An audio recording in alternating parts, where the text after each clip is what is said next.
अगर इस तरीके से बनाएंगे झींगा और आलू की सब्जी तो सभी को खूब पसंद आएगा और सब तारीफ करते नहीं थकेंगे। तो एक बार ज़रूर ट्राई करें। अगर हमारी वीडियो आपको थोड़ा सा भी हेल्पफुल लगेगा तो प्लीज़ लाइक कीजिएगा, चैनल को सब्सक्राइब कर लीजिएगा, बेल आइकन को प्रेस कर लीजिएगा जिससे हमारे वीडियो के नोटिफिकेशन आप तक पहुँचे। तो चलिए रेसिपी बनाना हम शुरू करते हैं। हमें 2 झींगा लेना है और 2 मीडियम साइज़ का आलू लेना है। अभी हमें झींगा को छील लेना है। इसका ऊपर वाला हमें केवल छीलना है, पूरा छिलका को हमें नहीं हटाना है।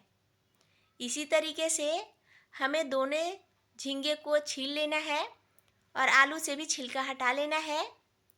अभी हमें इसे कट करना है। हमें इसे थोड़े बड़े बड़े पीसेस में ही काटना है। इसी तरीके से हमें आलू को भी कट कर लेना है। अभी हमें गैस पे चढ़ा देना है कढ़ाई को, इसमें डाल देना है 1 चम्मच तेल। तेल गरम हो चुका है। अभी हमें इसमें कटे हुए झींगा और आलू को डाल देना है। इसे हमें चलाते हुए भूनना है। अभी हमें गैस का फ्लेम लो टू मीडियम रखना है। धीमे धीमे हीट पर हमें सब्जियों को भूनना है। जितने अच्छे से आप सब्जियों को भूनिएगा उतना ही टेस्टी इसका रेसिपी बनता है।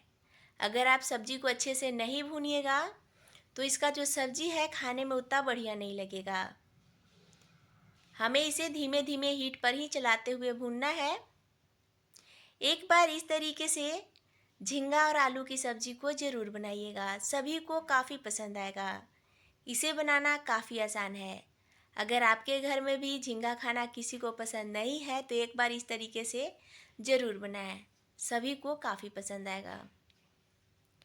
थोड़ी देर बाद आप देख सकते हैं झींगा और आलू का कलर चेंज हो चुका है। अभी हमें इसे 1 से 1.5 मिनट के लिए और भूनना है। अभी आप देख सकते हैं झींगा और आलू अच्छे से भून चुका है, तो इसे हमें कढ़ाई से निकाल लेना है। और वापस हमें कढ़ाई में 2 चम्मच तेल डाल देना है, आधा चम्मच जीरा, 1 तेज़पत्ता। तेज़पत्ता ज़रूर डालिएगा, इसका फ्लेवर बहुत ही बढ़िया आता है इस रेसिपी में। जीरा ब्राउन हो चुका है तो अभी हमें इसमें डाल देना है एक बड़ा साइज़ का पतला पतला लंबा लंबा कटा हुआ प्याज। इसे हमें चलाते हुए भूनना है।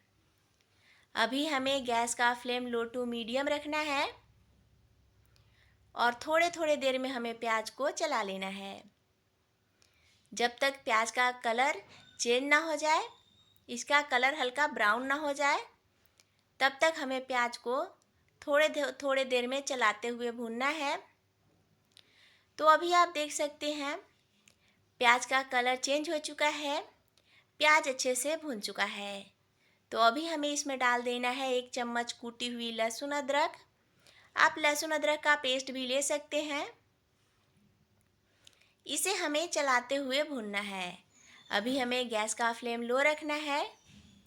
लो हीट पर हमें इसे 1 मिनट के लिए चलाते हुए भूनना है, जिससे लहसुन अदरक का जो कच्चापन का टेस्ट है वो समाप्त हो जाएगा और सब्जी काफ़ी टेस्टी बनेगा। तो थोड़ी देर बाद आप देख सकते हैं लहसुन अदरक अच्छे से भून चुका है। तो अभी हमें इसमें डाल देना है 1 बारीक कटा हुआ हरा मिर्च। इसे हमें चला लेना है। अगर आप पहले ही हरा मिर्च डाल दीजिएगा तो हरा मिर्च जल जाता है, इसीलिए प्याज जब अच्छे से भून जाए तभी हमें हरा मिर्च डालना है और इसे हमें चलाते हुए आधा मिनट के लिए भून लेना है। अभी हमें इसमें डाल देना है एक मीडियम साइज़ का पीसा हुआ टमाटर। आप कद्दूकस करके भी टमाटर को डाल सकते हैं। इसे हमें चला लेना है। अभी हमें गैस का फ्लेम लो कर लेना है क्योंकि अभी हमें इसमें मसाले डालना है। सारे मसाले छोटे वाले चम्मच से हैं। आधा चम्मच काश्मीरी लाल मिर्च पाउडर, इससे कलर बहुत ही बढ़िया आ जाता है। आधा चम्मच हल्दी पाउडर, 1 चम्मच धनिया पाउडर, 1/4 चम्मच काली मिर्च पाउडर, 1/4 चम्मच जीरा पाउडर। अभी हमें मसाले को चला लेना है। हमें गैस का फ्लेम लो रखना है। लो हीट पर ही हमें मसाले को भूनना है। अभी हमें इसमें डाल देना है नमक। नमक आप अपने स्वाद अनुसार डालें। मैं आधा चम्मच नमक डाल रही हूँ। और अभी हमें इसे मसाले को चला लेना है। मसाले को 2 मिनट के लिए हमें भूनना है लो हीट पर। इतने देर में मसाले अच्छे से भून जाएगा। थोड़े थोड़े देर में हमें इसे चलाते रहना है।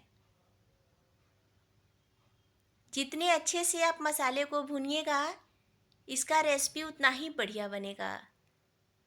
तो अभी आप देख सकते हैं मसाले का कलर भी चेंज हो चुका है और मसाले से तेल भी सेपरेट हो रहा है, यानी मसाले अच्छे से भून चुका है। तो अभी हमें इसे चला लेना है और अभी हमें इसमें डाल देना है भुनी हुई आलू और झींगा को। मसाले के साथ हमें 2 मिनट के लिए आलू और झींगा को भून लेना है धीमे धीमे हीट पर। थोड़े थोड़े देर में हमें इसे चला लेना है। तो अभी आप देख सकते हैं मसाले के साथ झींगा और आलू भी अच्छे से भून चुका है। तो अभी हमें इसमें डाल देना है पानी इसे पकने के लिए। हमें इसमें 400 ml के करीब पानी डालना है। इतने पानी में सब्जी अच्छे से पक जाएगा। अभी हमें इसे चला लेना है। कढ़ाई का ढक्कन लगाकर हमें लो हीट पर 7 से 8 मिनट के लिए इसे पकाना है। सब्जी को पकते हुए 8 मिनट हो चुका है। अभी हमें कढ़ाई का ढक्कन हटा लेना है। तो अभी आप देख सकते हैं सब्जी में एकदम परफेक्ट ग्रेवी है, ना बहुत ज़्यादा पतला है ना बहुत ज़्यादा गाढ़ा है। अभी हमें इसमें डाल देना है आधा चम्मच गरम मसाला पाउडर। इसे हमें चला लेना है और वापस हमें कढ़ाई का ढक्कन लगाकर इसे 10 से 12 सेकंड के लिए और पकने देना है। थोड़ी देर बाद हमें कढ़ाई का ढक्कन हटाना है और अभी हमें इसमें डाल देना है थोड़ा सा बारीक कटा हुआ धनिया पत्ता। इसे हमें चला लेना है। तो अभी आप देख सकते हैं बहुत ही टेस्टी, बहुत ही यमी झींगा और आलू की सब्जी बनकर तैयार है। आप इसे रोटी, चावल, पूड़ी, पराठे के साथ सर्व कर सकते हैं। सभी को काफ़ी पसंद आएगा। अगर हमारी वीडियो आपको थोड़ा सा भी हेल्पफुल लगा होगा तो प्लीज़ लाइक कीजिएगा, चैनल को सब्सक्राइब कर लीजिएगा, अपने फैमिली फ्रेंड के साथ शेयर ज़रूर कीजिएगा। कमेंट में ज़रूर बताइएगा रेसिपी आपको कैसा लगा, आपके फैमिली वालों को कैसा लगा। Thank you for